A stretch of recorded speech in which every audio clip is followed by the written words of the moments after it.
Combs' birthday. It's also the day that Mia testified she was first sexually assaulted by Sean Combs. She said it happened at the Plaza Hotel here in New York City when they were in the penthouse. She said Combs pulled her alone into the kitchen, put his hand up her dress, and forcibly kissed her when she did not want him to. People reported that the Playboy Mansion was rumored to have a series of underground tunnels that connected the mansion to other homes in the area. However, one staff member told the site that the tunnels were closed up in sometime in 1989. The officers found strange items on the floor, such as children's clothing. Uncovered tunnels underneath his house. Diddy's? Yeah. Is that true? Day 12 of the Diddy trial has just concluded, leaving the courtroom in stunned silence after hearing chilling accounts of disturbing sexual acts and degrading rituals allegedly taking place late at night at Diddy's mansions. Homeland investigators revealed the existence of secret tunnels linking his properties to those of other celebrities, and a leaked witness list has sparked even more questions. Who is victim number 4, and what makes her so terrified of Diddy? Even more unsettling, how did Katt Williams seem to predict all of this nearly a year ago? Amid all the revelations, one rumor keeps resurfacing: underground tunnels beneath Diddy's estates. The FBI discovered a tunnel this morning that the rapper had made in his home, connected to the basement of a former Michael Jackson home. There is an underground mansion. The officers found strange items on the floor, such as children's clothing. Actually terrifying to know that this exists. It's uncovered tunnels underneath his house. Diddy's? Yeah. Is that true? Yes. And here's the swimming pool. So obviously right now you can't make out how big this place actually is, but stick around to the end of this video and we're going to watch sunrise and check out the exterior. All right, let's see the inside of this place. Okay, I'm walking inside. From the backyard, I stumble upon a dark set of stairs leading down under the house, right into the basement. It smells like mildew here in the basement. It's not a good sign. The air is getting cooler as I walk through the open door, swallowed by the darkness. A faint hum of a machine immediately catches my ear. Perhaps the HVAC system left on to fend off the mold creeping through the lower levels. Guys, I don't know about this. Guys, they found underground tunnels at Diddy's homes. This was first brought up by Shadow of Ezra, where he talked about the underground tunnels in Diddy's luxurious Los Angeles mansion. It was an underwater swimming tunnel leading to a mysterious grotto reminiscent of an ancient and modern human use of caves. Now, this is all alleged, of course, but they say that this tunnel connects to the Playboy Mansion. You guys remember that? Hugh Hefner, the guy who lived with all those women in his mansion? There's no available evidence right now. However, reports are noting that Combs mansions do have a pool with an underwater swimming tunnel. They say it's not connected to the Playboy Mansion, but there is a reason why the Playboy Mansion keeps coming up. 10 years ago, they were building underground tunnels to the Playboy Mansion for people like Jack Nicholson for his birthday. So this way, they don't have to go through the outside, but go underground in secret to the Playboy Mansion to do God knows what. You can see the sketches here of these underground tunnels being built. They were working on it, and it was supposed to connect celebrities like Jack Nicholson, Warren Beatty, Michael Jackson, just to name a few. As reported by People magazine, these underground tunnels to the Playboy Mansion were sealed off in the 1980s. On January 3rd, 8 months before Diddy's arrest in a New York hotel and before the world began to suspect anything, in that interview, he named names and exposed the methods Hollywood elites allegedly used to lure and exploit minors, directly mentioning Diddy and his alleged co-conspirators. Months later, an official investigation was launched. For decades, Katt Williams moved among Hollywood's elite, but now he's revealing the dark secrets he claims to have witnessed firsthand. Ben Affleck actually recently walked away from J-Lo because these allegations were coming out. And isn't there even some concern that, or proof that Pastor T.D. Jakes? Well, I'm getting right there. So there's this big list that Diddy said, I'm not going down alone.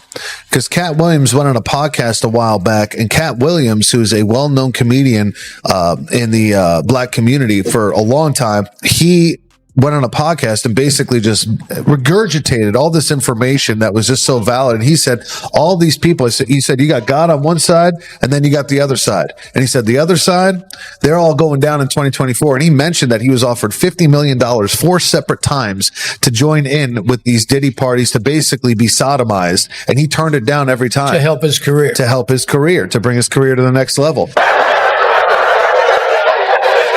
Motherfuckers be gay in Hollywood, you never expected. They be having these big ass mansion parties, and the mansion party, the whole mansion is a party, and then it's a separate party in the little rooms. I ain't been famous that goddamn long. I'm excited and I'm to be at the mansion party. You be looking in all the goddamn rooms, and you around and look in the wrong room and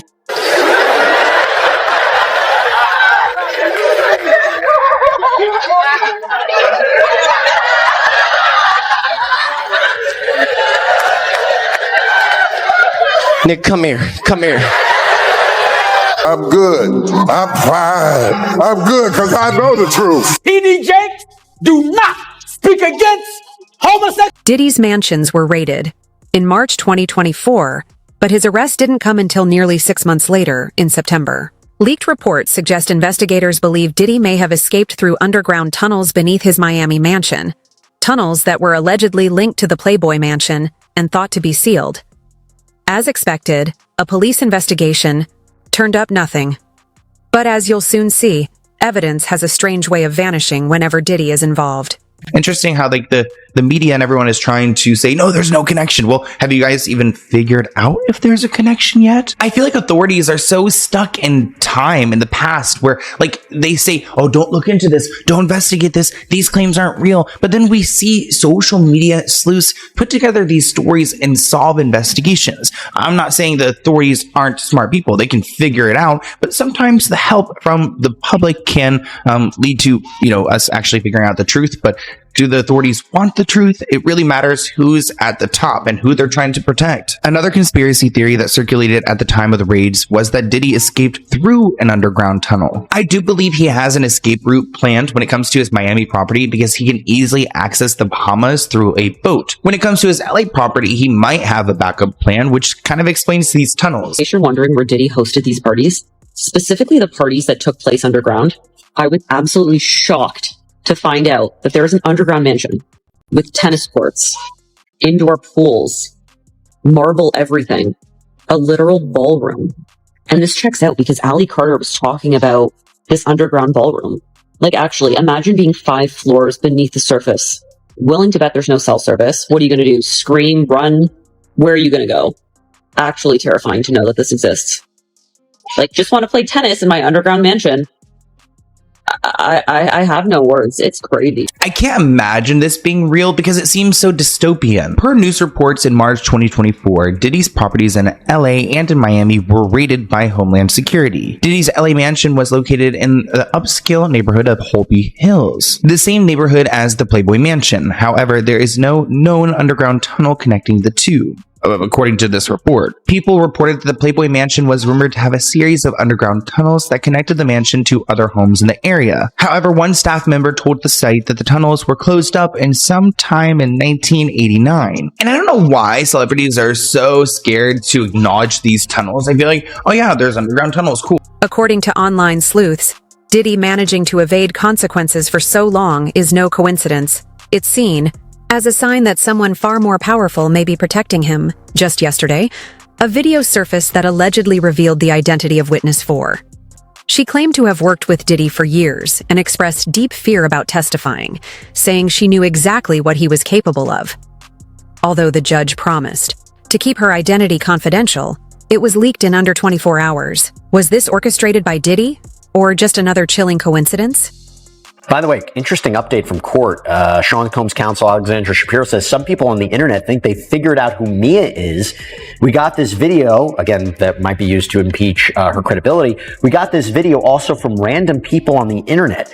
We don't think this was ever posted on her social media. It was on some random website. Should we show it to you? I got to ask you, I have to move on to this question, Serena. This is quite alarming. How is this possible? I have no idea how it's possible, and I'm sure Mia is probably, panicking in this moment in time. Like, are people stalking her on the internet, trying to figure out her identity? She testified that she was a victim, essentially. There's shield laws that exist to try to protect people in her position. And so this is really getting very nerve-wracking probably for her and just absurd for the courtroom. If someone revealed her identity, is that a crime, Tyler? No, it's not a crime if somebody revealed her identity, especially if they're not a part of this case. The reason they have these confidentiality orders and protective orders is for the parties involved to do their best to protect a Jane Doe or anybody proceeding under a pseudonym's identity. It is possible for the public to learn their identity, but it's really the people who are part of the case who are agreeing to protect her confidentiality. Once she got on that stand, it's very possible that somebody knew her identity. What I find more troubling and less likely is if this video is being sent by random people on the internet, and that's what they want to proffer as evidence in this criminal trial. I find that hard to be admitted. If they could track the video from one person who could confirm the identity of the person, and then it could be used for impeachment evidence, that's different. But random people on the internet sending videos, that opens the door to a can of worms. There's drama playing out behind the scenes at Sean Diddy Combs' sex trial. Two women prosecutors wanted to call as witnesses are so terrified of retribution from Combs. One went into hiding. The other did take the stand, but the judge went to great lengths to protect her identity. Les Prent is at the courthouse. The sons of Sean P. Diddy Combs arrive in court on a day of dramatic testimony from a witness known as victim number 4. This is what we know about victim number 4. She's Diddy's former assistant, and in court, she will be known only by the name Mia. Mia is not her real name. She agreed to testify only if extraordinary measures were taken to hide her identity. Reporters were ordered not to describe her, and get this, even the courtroom sketch artist was ordered not to draw her. Her attorney says she did not want to testify and had hoped that she could take what happened to her grave. It's highly unusual. You normally see things like this in gang cases, MS-13, the Bloods, the Crips, Mafia cases. In court today, she told jurors her time as Diddy's assistant was toxic. He's thrown things at me. He's thrown me against the wall. He's thrown me into a pool. He's thrown an ice bucket on my head. He also sexually assaulted me. Sometimes her voice trails away. It's as though she is in fear still. She testified that she was in fear when she worked for Sean Combs.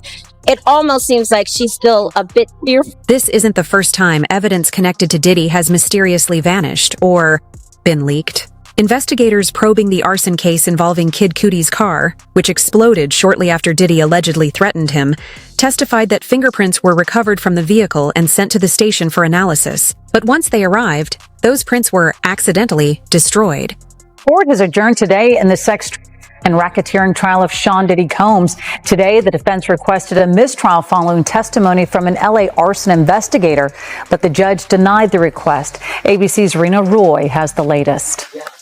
A mistrial request denied in the federal criminal trial of Sean Diddy Combs. His defense team accusing the government of prosecutorial misconduct during the testimony of a Los Angeles arson investigator who spoke about fingerprints that were lifted from the front door of rapper Kid Cudi's home as part of an investigation into a break-in there in 2011. The investigator testifying that those fingerprints were destroyed, and when prosecutors asked the investigator if that was unusual, the defense accused them of trying to plant the idea that Combs was responsible. The overall implication, according to the defense, is that somehow Sean Combs created that disappearance. The defense moved for a mistrial, and they moved for it because what they said is that it's unduly prejudiced, because this is the whole theory of what the prosecution is putting forth, is that he has this control and can make these investigations disappear. Instead, the judge striking that part of the testimony, telling jurors to disregard it.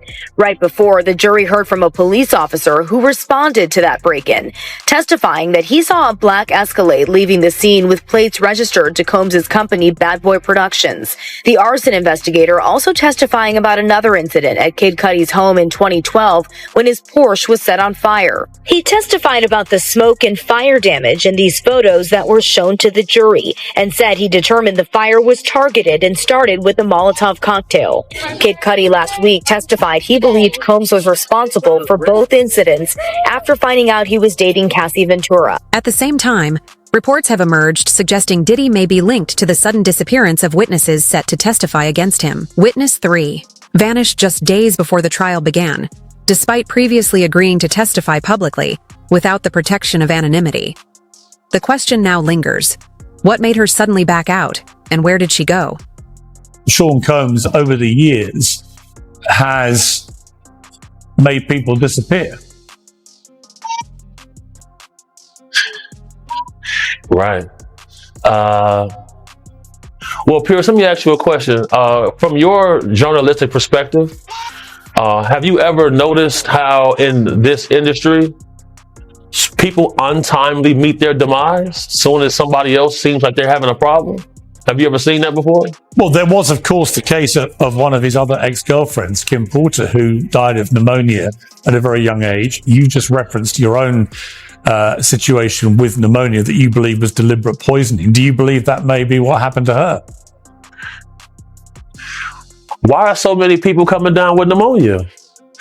Why is that happening to everybody? What is that about? Where have you ever seen this many cases of pneumonia associated with one situation? So, there were rumors. I'm not saying. Well, I was going to mention on this that there have been rumors circulating online that Diddy may have poisoned Jamie Foxx, which caused his 2023 hospitalization. In his Netflix show, he compared Combs to the devil in revealing his near-death experience after a brain bleed and stroke. He said, I say this all the time. I saw the tunnel. I didn't see the light. It was hot in that tunnel. I thought I'd gone to the wrong place. I looked at the end of the tunnel and I thought I saw the devil saying, come on. Or was that Puffy? Allegedly, the real reason Diddy was finally investigated isn't just about the crimes. It's because those at the very top had grown tired of him. According to speculation, Diddy broke ranks and defied the powerful figures who once protected him. And when he went against his masters, they turned on him. Diddy sues Diageo.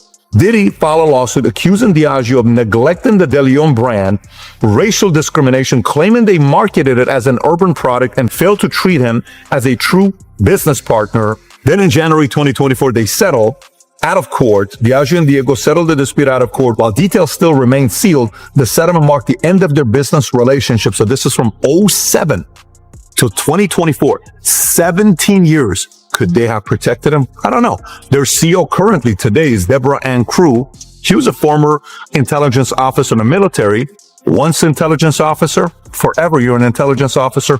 Who knows what happened? We don't know the relationship. We're not going to make any accusations. All we know is, could this have been a protection where they were at the parties and they knew things that were taking place and are like, wait, what do you want to do to us? No problem. Boom, drop the bomb. I don't know. All I'm saying is the timing is kind of strange. Maybe even they wanted to kind of be like, look, we know what's about to be dropped on this guy. We want to have nothing to do with you. We're out. Here's some money. You stay quiet. We'll pay you, but we want to get out of here. The only thing that the timing is kind of crazy is January 2024, they settle. 2 months later, remember what we're sitting there doing and minding our own business? And you hear March of 2024, the feds are raiding Diddy's Miami home and his LA home. For what? Court records reveal that evidence was presented linking Diddy to the blackmail of other witnesses as well. Cassie's former stylist, Deontay Nash, testified that he often hid with her, fearing for his life. On multiple occasions, Nash said he personally witnessed Diddy threaten Cassie Ventura, including disturbing threats to leak their sex tapes to her professional contacts as a form of intimidation.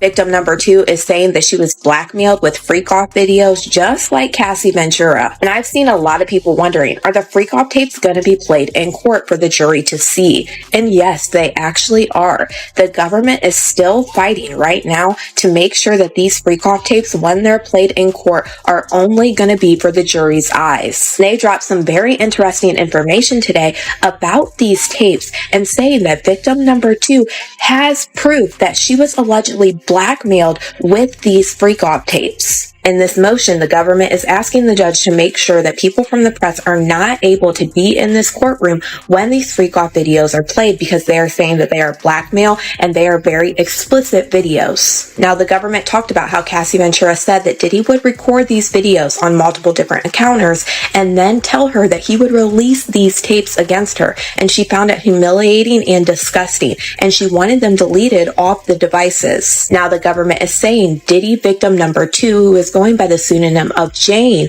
will provide a similar testimony to that of Cassie Ventura's, stating that she did not want to participate in the freak-offs and that she was terrified of anyone seeing the recordings of her engaging in these activities. And the government expects to offer text messages that Jane sent to the defendant's chief of staff on December 28th of 2023. And the chief of staff at the time would be Christina Korn. And she stated, Diddy just threatened me about my tapes and that he has me on 2 phones. He said he would expose me and send them to another person. And then she proceeded to write another text message to Christina Gorm. But right now this information is blacked out and it looks pretty long compared to the last text message that they reference. The government says that these text messages confirm James' views of the recordings of her encounters during the freak-offs with the same level of honor as Cassie Ventura. And they are alleging that the defendant used those recordings to blackmail both victims who were and remain terrified of the release of those tapes.